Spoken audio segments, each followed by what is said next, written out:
people with serious mental health problems have a life expectancy perhaps up to 20 years less than people who don't have severe mental illness. It's equally as important to make sure that somebody's physically okay as well as looking at the mental health side of things. It'll give us a very accurate physical health care monitoring system, and hopefully no patients will be left unchecked. With this template you can make a tremendous difference to improve the quality of life for these patients.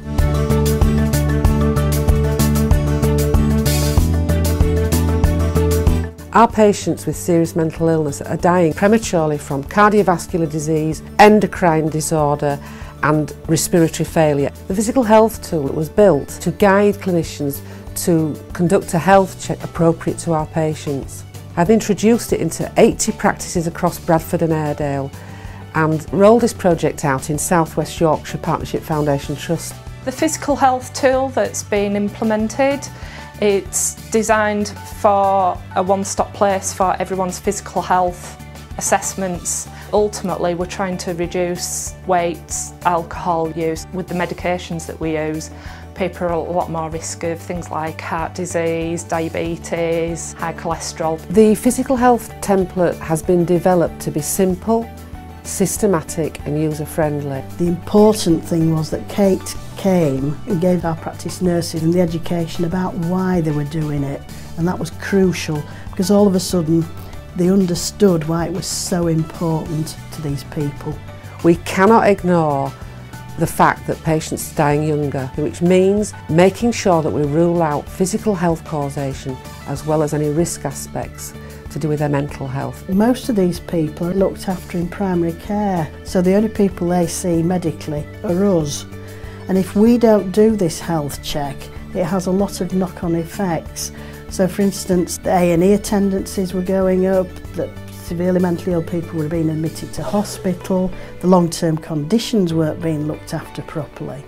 So if you can get these people into the practice, you can make a tremendous difference. Swift decided to get involved with this because we'd heard about the work in Bradford on a local and national level. Integration of healthcare is looking at the mental health and learning disabilities and also the physical health.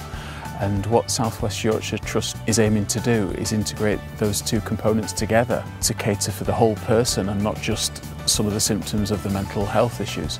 The long-term effects of the tool aims to capture anything that might be going wrong with the service user on the types of medications that we prescribed, and hopefully get baseline observations, and then we can input any observations further onto that tool, such as bloods, ECGs. If they're putting on weight, we can monitor the weight, give them advice. Following the success of the template in Bradford, our chief executive at the time was very supportive and gained some support from the Academic Health Science Network for Yorkshire and Humber, and they've been amazing in terms of funding and supporting my work.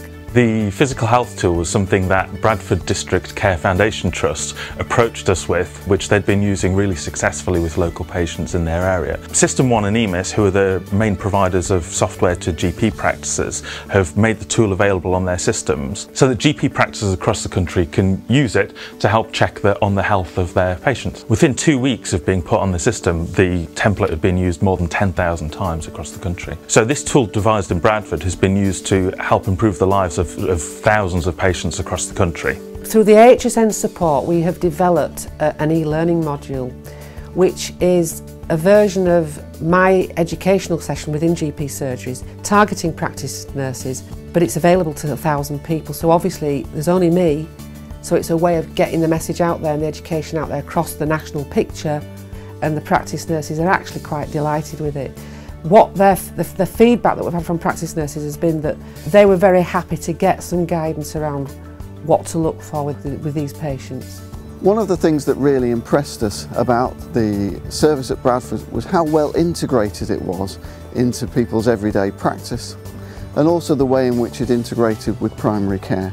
This year the Trust has made improving physical and mental health care a key priority. In fact, it's one of our top 5 corporate objectives, and this pilot project is the first stage of implementation of what I hope will be a successful programme across the whole Trust. I am really passionate about this and really delighted that it's actually building momentum across regional and national picture. If we were to complete 47,500 physical health checks on patients with mental illness, then we could be looking at a saving of 11.3 million over the next 10 years. Through this template, I'd be optimistic that the care of these people will improve and that the life expectancy should get better. From a patient point of view, I think they feel valued, that they're receiving physical health care both within secondary care and primary care.